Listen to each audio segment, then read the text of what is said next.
Hello, Legionnaires. In this video, we're going to have a fun one. We're going to take a look at the Holy Paladin, one of the three core warrior classes alongside the Fighter and the Ranger. So let's get started here. All right, so that is a great cover. Yeah, again, it's from Drive Through RPG, so this is what you get. Yeah, by the way, finding covers for these things that I could put on the thumbnails was a pain in the butt and required a lot of editing just to get them on there. So, all right, so here we got the Player's Handbook, the Paladin's Handbook. We're going to go start at page 4, first column, second paragraph. Oh, they're already. For whatever reason, I did not look at this in the Fighter's Handbook, but we will do it here.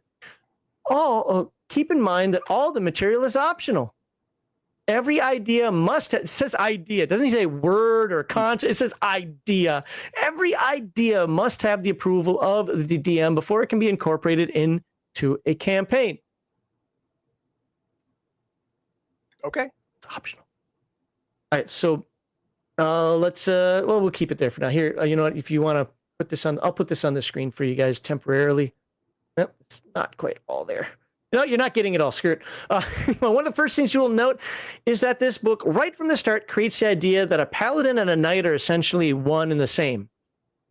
For the purposes of AD&D 2E, not for history or any other contrivance, but simply for the purposes of AD&D 2nd edition, I reject this premise.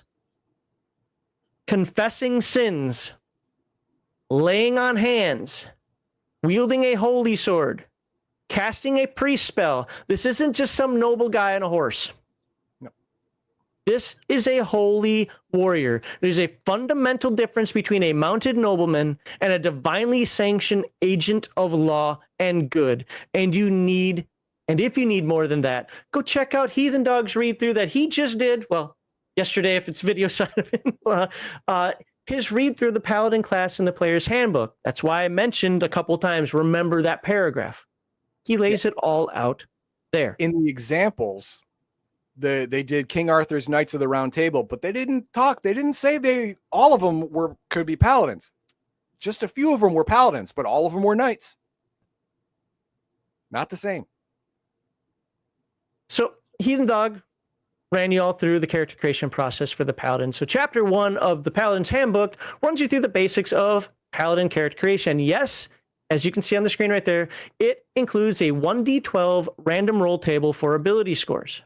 Now, it's obviously not the same as 3d6 down the line, but it is a neat way to maintain minimum requirements while still adding that bit of unpredictability. Of the 12 possible spreads, only 2 of them include an 18 that's not in charisma. One is in strength, the other's in wisdom. There are 4 rolls that grant an 18 in charisma and 5 single-digit scores, mostly 9s, with 1 lonely 8. So, in other words, this table reminds us what we already know. Paladins are a cut above. Yeah, paladins are better than you. They have to be, because God chose them. They didn't choose you, you scrub.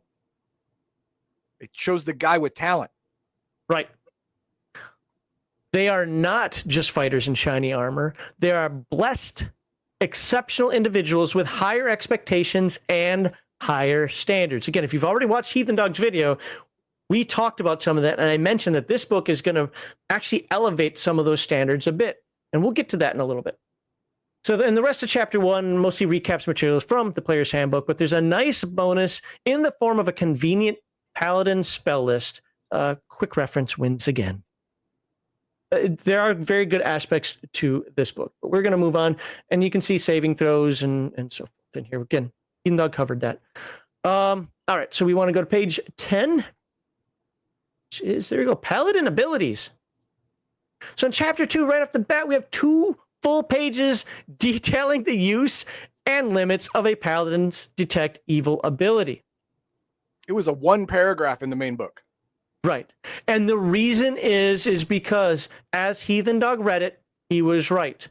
As it was implemented and as the intent of it was, and not quite. And I'm on Heathen Dog's side with this one because I used to read it the same way he did. This book actually helped me change my perspective on this. This doesn't make it all encompassing, but it does actually talk about one of the things that he did. Well, if Assassin's sitting at the table just doing a crossword puzzle, that aura of evilness kind of hangs around you for a while. It isn't like murder done. Okay, I'm good now. So by the way, I'm oversimplifying it, but because I'm not going to dive through the 2 pages of this here. This information is thorough. It is useful. And I would say it is mandatory reading for any Paladin player, and even more so. Can you be more than mandatory? Well, we're going to go with it. More so for the DM who has to adjudicate these moments fairly. It spends a small amount of time and detailing and clarifying the other abilities while finishing with a 7-page treatise on the Paladin's bonded mount. Again, I think this is a very important read for Paladin players and their DMs. This part of the book, fan-freaking-tastic. So let me ask you, have you ever seen Detect Evil derail a campaign moment or become a campaign saver? Of course, as always, put that in the comments. Now, chapter 3. Oh, where's chapter 3? Page 25. That's going to be a little bit. So I think it's what, 28? Let's try 29. 29 is right. No, wait. 29 is not right. Dang it. There's 25. So 25 is 20. Oh, it's a 1-page difference in this book. Go figure. All right, ethos. This chapter is going to be the roughest for most players and DMs. This is the chapter that appropriately takes away the player's agency, rationalizations, moral relativism, there's the word, and fuzzy alignment excuses in order to correctly play a Paladin character. Again, if you watched Heathen Dogs, which I hope you did, if not, go do that. We talk about how it is hard to play a Paladin. It is necessarily hard to play a Paladin because of all the cool stuff you get from it. Now, unfortunately, people look at the Paladin stats. Well, your stats are really high, so I'm going to have everybody roll 4d6, reroll 1s. Well, you've just screwed your Paladin. Your Paladin is supposed to be a cut above. Can't be a cut above if everybody's a cut above. And then have all these rules and strictures on top of that. So every Paladin must swear fealty to a religion or a philosophy that serves as the source for his special powers. I argue that it must be a religion, but I'm not going to misrepresent the book, even where the book is wrong. How can the book be wrong? We'll get to that.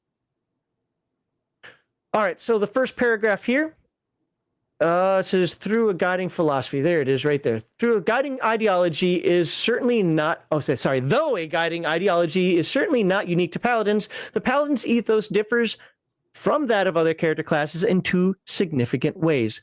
First, the Paladin's ethos is complex, comprising a long list of general guidelines and specific rules. Second, the Paladin's ethos is uncompromising, requiring absolute dedication. Violations have severe consequences, ranging from reprimands to suspensions of privileges. Extreme violations may result in the complete loss of status and permanent removal of all his special abilities. I think I see an orange super chat if you want to hit that. I know. I was waiting for you to finish the paragraph before I put it up. Can Heathen Dog become a Paladin? Because of jumping universes, we know he's a shifter. Number one, how dare you, sir, align me with anything with the shifter? And number 2, no, shifters cannot become Paladins because they cannot be trusted. They can't be trusted. They do stupid shit. So no. They'd be a Paladin for 1 minute and then they did some shifter thing and then they're a fighter. Like, crap. Let's zoom back up. We'll just do that so we know we're in the ethos chapter. All right, so the structure here is solid. Strictures are hard-coded rules straight from the player's handbook and expanded upon here. Heathen Dog covered those. Edicts are commands from the patron, his god. And virtues are the Paladin's personal values that align with those expectations. Well, I have a value of something else. Nope. Your values need to align with the strictures and the edicts. It is a triangle of accountability, and if any leg collapses, so does the Paladin's power. Now, with regard to strictures, there's an excellent write-up on the lawful good alignment on page 25, as well as another excellent section on the alignment of the Paladin's associates on page 29. The quick version is this. You're not going to be traipsing around with a party of mostly neutral and evil characters. Your 21st century moral relativism be damned. And to all you piss poor DMs out there, stop making excuses as to why the paladin in the group travels with evil characters. Either tell the paladin player no, or tell the other players no. Don't cheapen the paladin to fit this kind of nonsense or player want. Setting first, game rule second, players third. A patron's edicts are absolute. Follow them to the letter. The only time a paladin can reject his patron is if that patron becomes evil. And even then, he must immediately swear fealty to a new lawful good deity. Virtues are personal beliefs that conform to the paladin's strictures and edicts. The book does a decent job of covering oaths, obligations, violations, and how to handle those violations without turning the game into a punishment spiral. You've heard so much about the punishment and how hard it is to play the paladin. Don't add extra nonsense to the paladin that makes it even more difficult. He's got a hard enough time as it is, and don't quibble over every dotted I and crossed T. Yes, the paladin has to be upright, and the paladin must follow the letter of the law. Yeah. If the player is making an honest effort, don't put more roadblocks in his way. Exactly. Because the goal is to play a paragon, not to simply dodge consequences that the dungeon master is trying to throw out there at him. So how about this? You let me know. What's the worst paladin party match mismatch you've ever seen? Or what is the best enforcement of ethos by a DM? Drop that into the comments. Now the fun part. Okay. No. Go ahead. No, we have to do some chat. It's timely. Okay. Yep. BioKiddo says, "What if the law is wrong?" Doesn't matter. Doesn't matter. That's the thing. That's what makes it so very hard to be a paladin. You know that following this law of the land, which is right and just and proper in most scenarios, like every law, it doesn't apply correctly 100% of the time. But if you break that law, you are not only going against the law of the land, which is probably an ethos or oath that you would probably have to break, but your God, who is lawful good, you are lawful good. You are bound by these things. God's going to see you break this law. You're going to know you broke this law. He just spoke earlier about that triangle of accountability. Your part of the triangle broke. The whole thing comes down. You're now in danger of not being a paladin anymore. Does it suck? Yes. Is it stupid? Sometimes. Is it why you get so much cool magical crap? Yes. It's the reason why you're so good, so much better than everybody else. There are a couple of caveats, nuanced caveats, not direct, to what Heathen Dog said there and what some of the people are putting in a chat. Can a paladin avoid or circumvent a truly unjust law? Not really. Can he avoid a law that is contradictory to his deity, his religion? Yes, but he can't openly flaunt it. These are my words, not what the book says. He cannot openly flaunt it. He can find other ways to try to get somebody to rescind the law. He can take a blind eye to something if it is truly against his patron or against his religion. But ultimately, yes, he still has to follow it, even if he disagrees with it. Yeah. Now, this book does go at length talking about minor offenses, major offenses, catastrophic offenses. If he's in a land that is ruled by evil, the laws were made by evil men, and he breaks that law, which is obviously against his code, God's code, all that stuff, then the dungeon master would consider it a minor offense. He would still take a hit, but it would be a minor hit, more easily atonable than the others. I'm going to put That's this up. fair. And this is false. This is a very libertine attitude, not a very paladin attitude.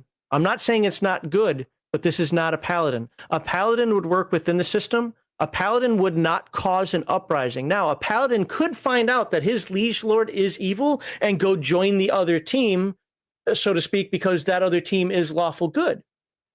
You can do As that. a matter of fact, he would be bound to do such a thing. But starting a revolt is against good law and order, and no paladin would be okay with that. It hurts more people than it helps. Yep. Riots suck, dude. Yep. Even a riot for a justifiable cause, people are going to get hurt. People are going to die. Innocent people are going to get dragged into it. That's how riots work. A paladin would never be behind that. Nothing like that. Couldn't. Thank you, Ravenslayer, for being a new member. Appreciate it. All right. So, paladin kits. Again, in case you didn't watch the other videos, kits are a way to kind of specialize your character. Give them some quirks, give them maybe some even more abilities, because what do paladins need? More abilities. But they also come with a little bit of hindrances as well. There are 15 of them. Sorry, 15 paladin kits that you can follow in this book, although I argue there are only, I think, 12. Not actually 15, because the other ones aren't paladins, no matter what the book might say. So we don't have time to look at all of them. So I'm going to scroll through them so you can see, but I'm going to stop at one of my particular favorites. But let's read this little blurb first, because this is important. Page 44. It's 44. There it is.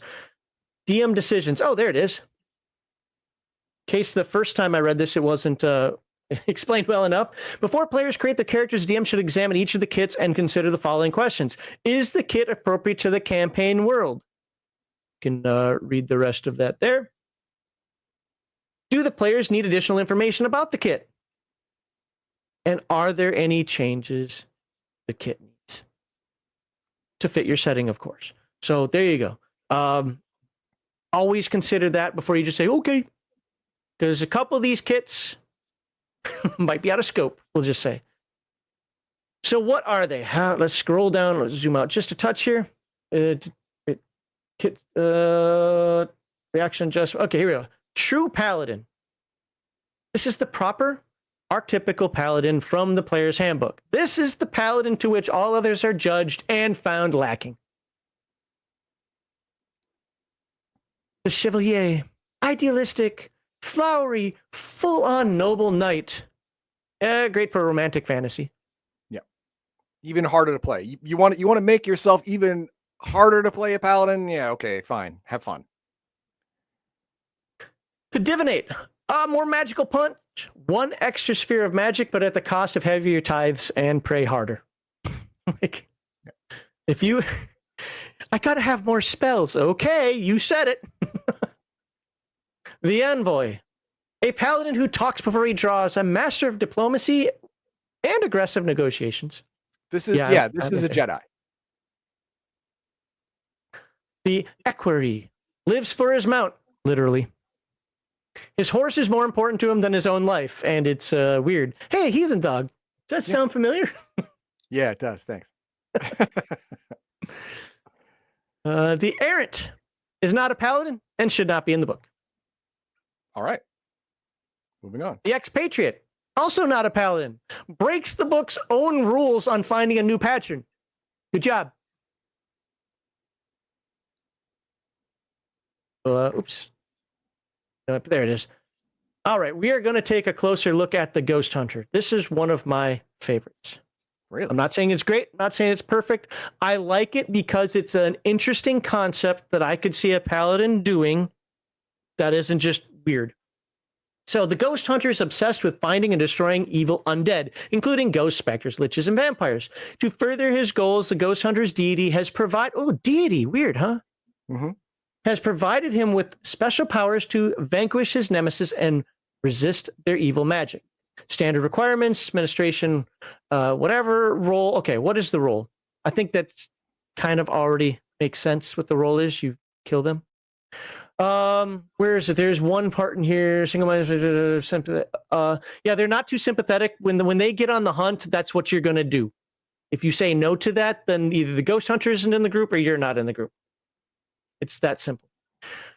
Symbols can be a gravestone or broken scythe. Secondary skills. Now, secondary skills, not every game uses them, but if your game does use secondary skills, personally, when I run AD&D 2nd Edition, I use both secondary skills and non-weapon proficiencies. I think that the secondary skills provide a nice background, And the non-weapon proficiencies are like the more focused in skills, so to speak, that you pick. Heathen Dog will probably cover that in about 3 or 4 weeks when he gets to those directly, though. Recommended non-weapon proficiencies, ancient history. Why? Because vampires, ghosts, specters tend to be, well, ancient. Blind fighting, language is, well, but blind fighting is great for ghosts. Yes, because ghosts are oftentimes invisible and only come out in the dark. So, double whammy, right? Ancient languages. Wonder why? Because ghosts like to hobble into something that you don't understand. And some of them have been dead for a long time.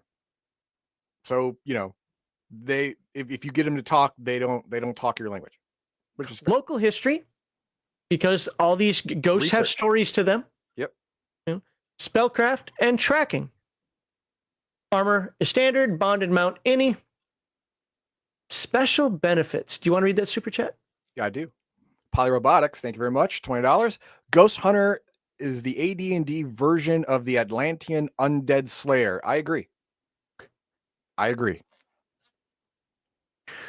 So the Ghost Hunter at 5th level, and thank you for the $20, acquires the innate ability to cast Dispel Evil once per day. The spell requires no components, but otherwise operates the same as the 5th level pre-spell. Now, I want you to think this through. If you are not from the Dungeons and Dragons side, you're probably like, yeah, 5th level spell at 5th level. Makes sense. No.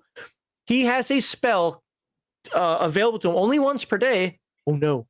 That he shouldn't have for probably another 5. I don't know exactly what level they get, but 5, 6 levels.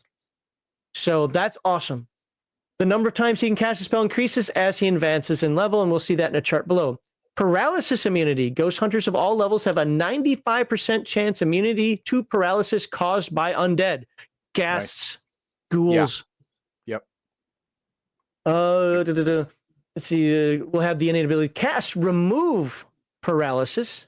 Oh, so you can help his party members too. Yep. The spell requires no components, but is otherwise identical to 3rd level pre-spell, the same name. The number of times he can cast a spell increases as he advances in level. So let's look at that. At 1st level, he can cast remove paralysis 3 times per day. That's crazy. That's crazy. But hey, you know what? This is back when the party was 3 to 5 to 6 people in the party, and gas come in droves. Packs. Yep. Yeah. So they touch 3 people. You can save 3 people. Don't get touched again. Not until tomorrow. He has the improved ability to turn undead. He turns as a cleric, so he doesn't have the wait 2 levels. 2 levels lower. Yeah. Holy Sword availability. The Ghost Hunter's DD might give the Ghost Hunter an opportunity to acquire a sword plus the Purifier at some point before he reaches 6th level. That is something that Max would never do. If you play 6th level, a Holy Sword at 6th level, shut your mouth. You would never do. I wouldn't like it, but if I allowed this, I would probably go for it, because my excuse would be, this is why nobody else is getting magic. You already have somebody. Protect him. Oh God, he's using it as a bludgeon against the other character. I wouldn't do that, but if it comes as part of the kit, I'm not going to screw the kit over personally. But you can change it, and you would. Yeah, well, what I would do is I would have you guys go on more ghost hunting missions that you might not necessarily want to go on, but he's effectively compelled to do. So do you keep him in the party and suck it up, or no? Decisions, man, decisions.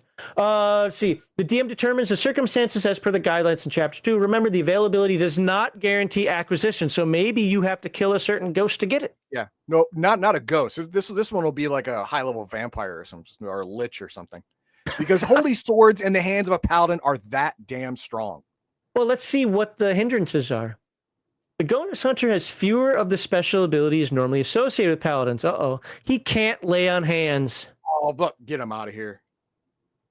He can't learn or cast priest spells. Weak. Has no magical immunity to diseases. I don't like it. And he can't cure diseases in others. Okay, is he immune to like curses like mummy rot, like undead curses? It only says spell evil and paralysis. See, I would change it. Like if you're taking away his immunity to disease, I would put in an immunity to undead curses. Well, remember, yeah. Honestly, personally, I accept that, because remember, mummy rot is a curse, not a disease. But I think that undead curses absolutely should be in here. And unless I missed it somewhere, I didn't see it. So, the spell that requires no components a number of times. Yep, there's nothing there. A number of times. So I think that is a fair assessment. And this is just the cleric turning ability, but it puts it in one nice spot for you since it's different than normal paladins, which I appreciate in this book. So there we go. All right. So that's a Ghost Hunter. I think that is an interesting one. Is it a great one? Maybe not. I didn't say that it was the best one in here. I just thought that it was an interesting one that a paladin might, again, with his zealotry, with his fanaticism, something happened in his past that he hates undead with an undying passion, especially the strong ones. And now he has this compulsion to go after him. I think it's pretty cool. Undying passion. I see what you did there. Yeah. I didn't mean to do that. I was just being a dum-dum. All right. Inquisitor is a bloodhound who sniffs out evil magic. Too bad he loses all the paladin's cool abilities to do it. The Medician. Combat medic. Great Super support. laying on hands. Yeah. Is it lay on hands? I can't remember. I forget exactly what he gets. Reading through all of these, I hate to say it, I didn't remember them all. This is more about skill checks, yeah. So he's a good combat medic, good in a support role, as I was saying, not so good when things get stabby. Because which is not what you want in your paladin. Right. Yeah. You don't want your paladin in a support role. Yeah, no. You want your paladin in front. The militarist, he loves war and all the pomp and ceremony that comes with it. This is the guy that wears all of his medals. Yep, all the time. All the time. He's got back problems now, but damn it, you're gonna know he's badass. Oops. Where am I? Past one. Where am I? Militarist. Oh, is he really that long? Oh my word. There we go. Skyrider. The equerry. Skyrider. Yep. He's an equerry. The same thing as the guy who loves his pet more than you. Got it. But if you like a horse with wings, this is your guy. Sure. I don't, but fine. The squire. Say what? This is the forever apprentice. He has a sugar daddy and no desire to graduate. Read it. You'll know what I'm saying is true. The votary. Angry. Righteous. Probably broke. Perfect for religious war campaigns. I really thought about doing this one, but I was like, no, I want to do something a little bit more interesting, so I picked the Ghost Hunter. But if you want to be the Cavalier or the Crusader, yeah, this is it right here. You want to be the warrior of God that finds excuses to be a warrior of God? Yep. That's your guy. And finally, we have the Worm Slayer. This is St. George or St. Theodore meets Dungeons and Dragons. He's a rare paladin, probably because they all die, who hunts and kills evil dragons. Yeah. See, as professions go, you're not going to get a pension. You're not going to live that long. This chapter ends with what I can only describe as a temper tantrum. But why can't my dwarf be a paladin? Enter the demi-paladins, multi-class demi-humans with limited paladin features, and honestly, any good DM will just ignore them. And I did say good DM. You can put all your hate in the comments. For Bio Kiddo, please read what the elf paladin can do. It's next page. Elven Trooper. A mounted guardsman, the trooper accompanies elven royalty on fairy raids. What? R-A-D-E-S? I don't even know what that word is. Solemn processions made through elven territory, as well as patrolling the kingdom boundary by himself or undertaking royal quests. What does it say for powers? Each demi-paladin must take a kit, as described in this text. Halfling could be okay. Okay, hold on. I wasn't planning on reading this because I didn't want to take a lot of time, but I will do it. A demi-paladin is a fighter cleric who gains paladin-like powers from his deity after completing special quests for his church. A demi-paladin may be a dwarf, gnome, elf, half-elf, or halfling. Any character desiring to become a demi-paladin must be lawful good from the character's generation, not as in you came across it, and alignment change, and have all the ability score requirements of paladins. The character is allowed to gain 10% bonus on experience in his fighter or cleric class if his strength and wisdom score is 16 or higher, blah, blah, blah. All right, let's go up here. The character attacks as per his fighter level, makes saving throws as either fighter or cleric, and gains weapon and non-weapon proficiency slots for both classes. You are understanding that he is multi-class, right? Yes, we are getting that. Okay. But I want to clarify the saving throw thing. It says fighter or cleric, whichever one is better at the moment. Yep. That's normal. That's normal for multi-class.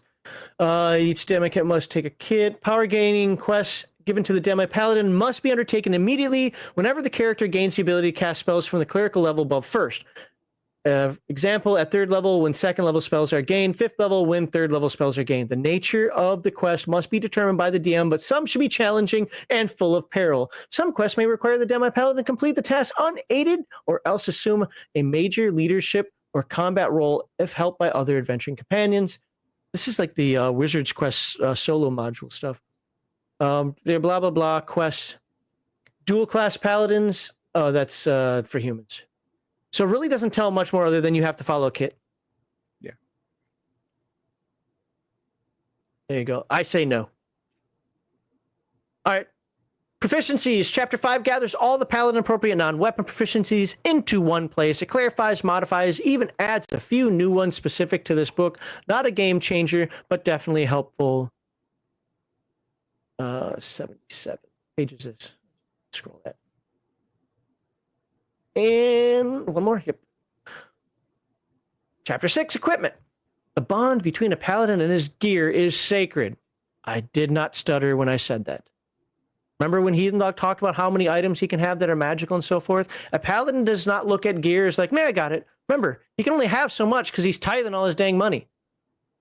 So he's gonna treat what he has with respect. Yes. And care and devotion. And if you can see it on the screen, don't know how small it is for you guys, I'll just put it there.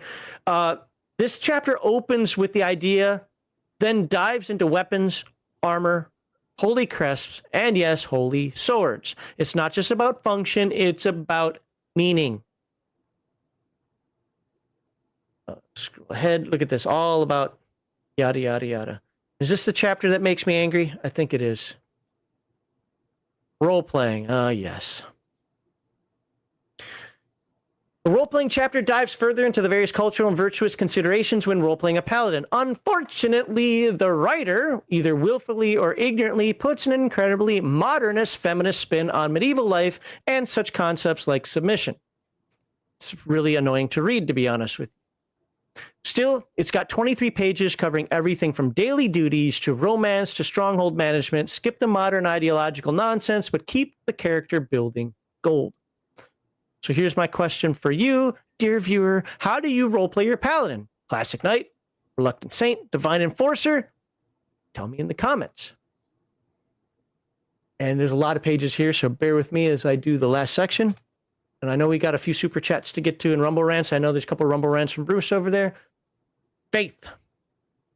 This chapter broadens the scope, looking at the paladin's place in the world. It tackles secularism, philosophical orders, apostasy, and the mechanics of following religious edicts in play. If I had like a lot of time, I'd dive into it, but I don't.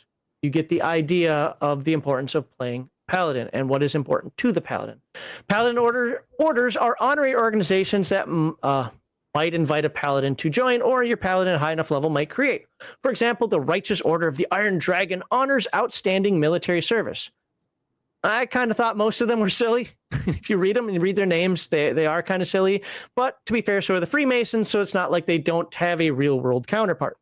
They're great examples to help players and DMs come up with their own Paladin orders. Now, my final thoughts, I'll just go back to the page 1 here. That's that horrible cover that you can't read. There we go. My final thoughts, overall, I generally like the complete Paladin's Handbook. It is a mixed bag, but a useful one. It gives depth where the player's handbook only touches on the surface, even if it occasionally trips over its own good intentions. Some sections are essential reading, like Detect Evil, the entire chapter on ethos, and there's a section here called The Day in the Life of, I never can say that for some reason, section, which talks about how boring a paladin's life has to be because you have ritual prayer and you have cleansing and you have all these little things that you do to prove that you are a good person. While others, like the errant, the demi-paladins, and the modern ideological inserts, are better off ignored. Still, if you want to run a paladin campaign that respects the archetype without dumbing it down, this book, along with Dragon Magazine number 148, which we covered some years ago, belongs on your shelf. And if you like this overview, like this video, lay your hands on that subscribe button and share this video with your fellow holy knights as one of your required virtues. And now let's look at chat. Okay. Got Damon X 24/7. They should get a power that allows them to palm strike spectral undead. This is the quivering palm from the monk. Yeah, exactly. You know, be able to punch as if your hand was a magical weapon, because there are many undead, the incorporeal ones, that can only be struck with magical weapons. So their fists would act as if it were a magical weapon. That I would add that in. I would. Because I had somebody I'm sorry. Not every first level ghost hunter paladin is going to have a magical weapon, but they still got to hunt ghosts. How are you going to do that? I had a ghost hunter in one of my campaigns that I ran years ago, and he was very disillusioned with it. I'm not going to lie. I don't remember how we fixed it. We did do some things to it. I just don't remember what it was that I did. I think what I did is I gave him back some of his spell casting. Don't quote me. I don't remember, but we did have to fix it up. Next, we have raid is ride in Old English. Okay, thank you. Cool. Yeah, that's good to know. All right, and Darthik says it's not that surprising. I can see a fighter cleric that acts like a paladin for the most part. That is an idea. You want your dwarf to act like a paladin. Well, he can be a fighter cleric, maybe, and just act like a paladin.